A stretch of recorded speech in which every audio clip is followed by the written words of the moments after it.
Saurabh sir, बहुत दिक्कत है यार। आपको क्या दिक्कत हो गई सर? सर, बच्चे का एडमिशन कराना था। कौन से स्कूल में एडमिशन नहीं हो रहा आपके बच्चे का? केंद्रीय विद्यालय में सर।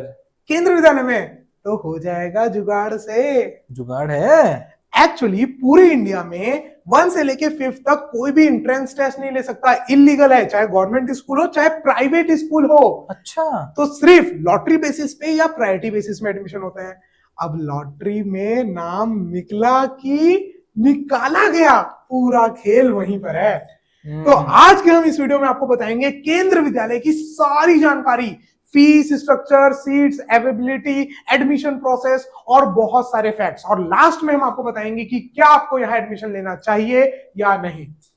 हेलो बच्चों, मेरा नाम है Shreshth Gupta, also known as Montu sir. This is Saurabh Agarwal sir, hello. Also known as Golu sir. तो आज हम सारे सीक्रेट्स रिवील करने वाले हैं केंद्र विद्यालय के लिए। तो क्या है केंद्र विद्यालय? अगर आपको लगता है कि केंद्र विद्यालय सिर्फ एक गवर्नमेंट स्कूल है तो आपको दोबारा सोचना चाहिए, क्योंकि पूरे वर्ल्ड का, हाँ पूरे वर्ल्ड का सबसे बड़ा स्कूल का चेन है केवी। 1250 से ज्यादा स्कूल हैं जो सीबीएसई करिकुलम में बहुत सारी एक्टिविटीज के साथ और बहुत बेहतरीन इंफ्रास्ट्रक्चर के साथ रन कर रहे हैं। अगर हम केंद्रीय विद्यालय की ड्रेस को देखें तो आप देख सकते हो कि समर यूनिफॉर्म में कितनी घटिया घटिया ड्रेसेस है। घटिया नहीं है, सॉरी सॉरी केंद्रीय विद्यालय वालों, कमेंट पे आके हमें मत सुनाना।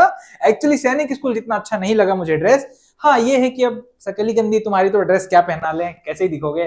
तो मिडिल क्लास, सीनियर, इन सबका देख सकते हो ड्रेस ऐसा है। और इन ड्रेस के साथ में मेरा एक सवाल है सौरभ सर से। सर, मेरे को अपने बच्चों को केंद्र विद्यालय में भेजना है, पर वो सरकारी स्कूल है, गवर्नमेंट स्कूल है, क्वालिटी होगा, स्टैंडर्ड होगा? स्टैंडर्ड की जहां बात आती है तो वहां पर पेरेंट्स बहुत चूजी होते हैं।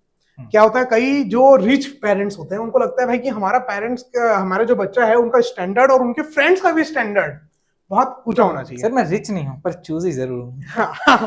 चलिए, तो अब यहाँ पर जब मैं स्टैंडर्ड की बात करूं तो मैं आपको, अगर मैं बहुत रियलिटी बेसिस पे बात कर रहे हैं यहाँ पर हम लोग आपको, ताकि बेस्ट से बेस्ट इंफॉर्मेशन मिल सके, तो रियलिटी में अगर मैं स्टैंडर्ड की बात करूं तो आपके बाकी बहुत सारे गवर्नमेंट स्कूल और बहुत सारे प्राइवेट स्कूल से बहुत बेटर आपको स्टैंडर्ड मिलेगा। रीजन, इंफ्रास्ट्रक्चर अच्छा है, टीचर्स अच्छे हैं, एग्जाम के थ्रू सिलेक्शन होता है उनका, कुछ घूस से भी होता है साइड, है ना।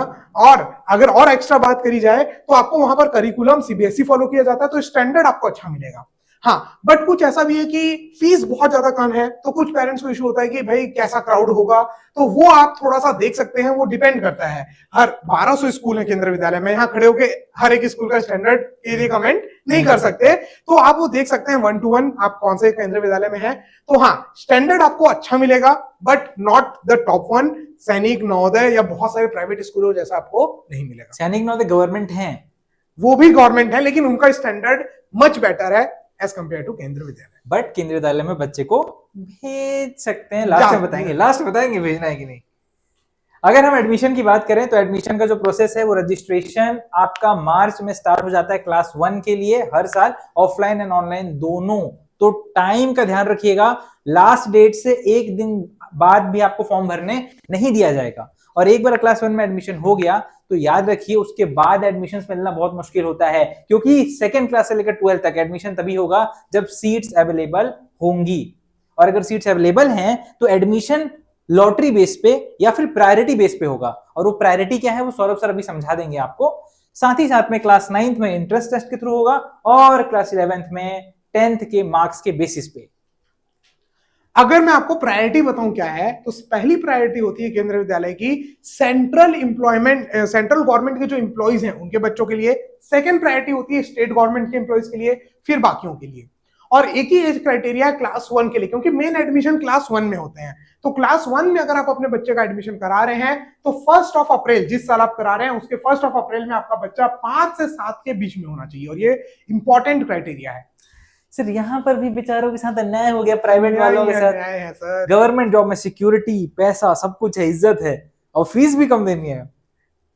सिलेक्शन बिजी है। राइट। तो अगर आगे बढ़े तो इंट्रेंस टेस्ट के डिटेल्स देख लें। क्लास 1 से 8 तक में कोई भी रिटन टेस्ट आपको नहीं देना पड़ेगा, लॉटरी या प्रायोरिटी बेस पे ही आपको मिलेगा एडमिशन। क्लास 9th में आपको इंट्रेंस टेस्ट देना पड़ेगा, डजेंट मैटर आप किस सेंट्रल गवर्नमेंट से हो या फिर आप स्टेट गवर्नमेंट से।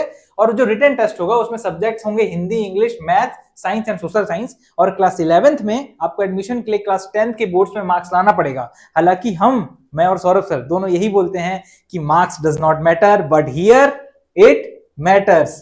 तो आपको 10th में अच्छे मार्क्स लाने पड़ेंगे, तभी 11th में आपको केवी में एडमिशन मिलेगा। फीस स्ट्रक्चर की बात करी जाए तो एडमिशन फीस है, सब गलत टाइप हो गया क्या?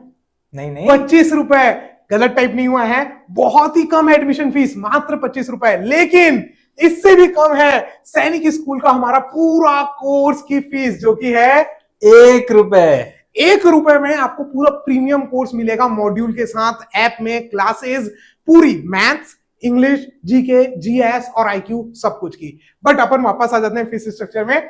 तो अब मैं ट्यूशन फीस बताने से पहले एक बात बता दूं, ये जो ट्यूशन फीस है केवल ये गर्ल्स के लिए नहीं है और एससी एसटी वालों के लिए नहीं है। बाकी ये ऊपर वाली फीस एडमिशन फीस सबके लिए है, और कंप्यूटर और जो स्कूल की डेवलपमेंट के लिए जो फीस है वो सबके लिए है।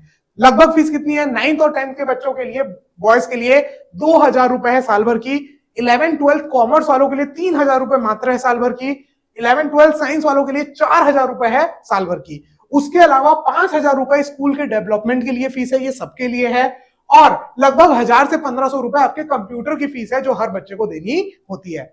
एक बात और बता दूं, अगर आप ओनली गर्ल चाइल्ड हो, मतलब आपके पेरेंट्स के आप ओनली चाइल्ड हो और गर्ल हो, तो आपके लिए कोई भी फीस नहीं लगेगी, एक भी फीस नहीं, टोटल फ्री। त्राहिमाम सर, आज भी अन्याय हो रहा है साइंस वालों के साथ। बेचारों को 400 रुपए पर मंथ देना पड़ेगा, और कॉमर्स वाले बल्ले बल्ले, पैसे भी तुम ही कमाओ, फीस भी कम तुम ही दो। वाह वाह वाह। चलो आगे बढ़ते हैं। तो हम बात करेंगे केंद्रीय विद्यालय के इंफ्रास्ट्रक्चर के बारे में। तो इस इंफ्रास्ट्रक्चर में आप देख सकते हो, यहाँ मिलेंगे आपको बेहतरीन classrooms, playgrounds, computer labs, smart classes जो सारे केवीज में नहीं है, कुछ कुछ केवीज में, लाइब्रेरी, साइंस लैब्स, और एनसीसी और scouts and guides for the discipline and talent. Why choose KV? Because of affordable fees, quality education, CBSE curriculum, excellent infrastructure, discipline and holistic development. ये तो हो गए प्रोज कि आपको क्यों जाना चाहिए केवीज। बट क्यों नहीं जाना चाहिए उसका मैं आपको कौन बताऊंगा। सबसे पहला कौन है कि बहुत ही स्ट्रिक्ट सिलेबस, फिक्स्ड करिकुलम है, तो कोई भी गुंजाइश नहीं है कुछ क्रिएटिव करने का, कुछ एक्स्ट्राऑर्डिनरी करने का, कुछ आउट ऑफ द सिलेबस कुछ कराने का। जैसे मान लीजिए एप्टीट्यूड कराना है या कुछ ऐड कराना है, तो वो बहुत रिस्ट्रिक्शंस रहती है। तो वो हो सकता है किसी के लिए बेनिफिट भी हो, किसी के लिए ड्रॉबैक भी हो। दूसरा जो मेरे को यहाँ पर केवी का ड्रॉबैक लगता है वो है क्राउड, कि बहुत ही मिक्स्ड टाइप का क्राउड होता है। जैसे कि अगर आप सैनिक या नवोदय की बात करो, तो वहां पर एंट्रेंस एग्जाम से बच्चे जाते हैं, तो सारे के सारे बच्चे आपको थोड़े अच्छे मिलेंगे, टारगेटेड मिलेंगे। यहाँ पर आपको थोड़ा क्राउड में कॉम्प्रोमाइज करना पड़ेगा। तो बच्चों, अगर केंद्रीय विद्यालय और नवोदय विद्यालय में डिफरेंस समझना है कि कौन बेटर है, तो यहाँ पर वीडियो पे क्लिक कर सकते हो। और अगर सैनिक स्कूल की प्रिपरेशन 1 रुपीज में करना है साल भर की वैलिडिटी के साथ, तो ऐप का डिस्क्रिप्शन में लिंक दिया हुआ है, उससे डाउनलोड कर सकते हो। और अगर वीडियो पसंद आई तो टाटा बाय बाय, वीडियो को लाइक कर देना, चैनल को सब्सक्राइब कर देना। जय हिंद। पढ़ाई लिखाई करना नहीं है इनको, एडमिशन चाहिए केवी में।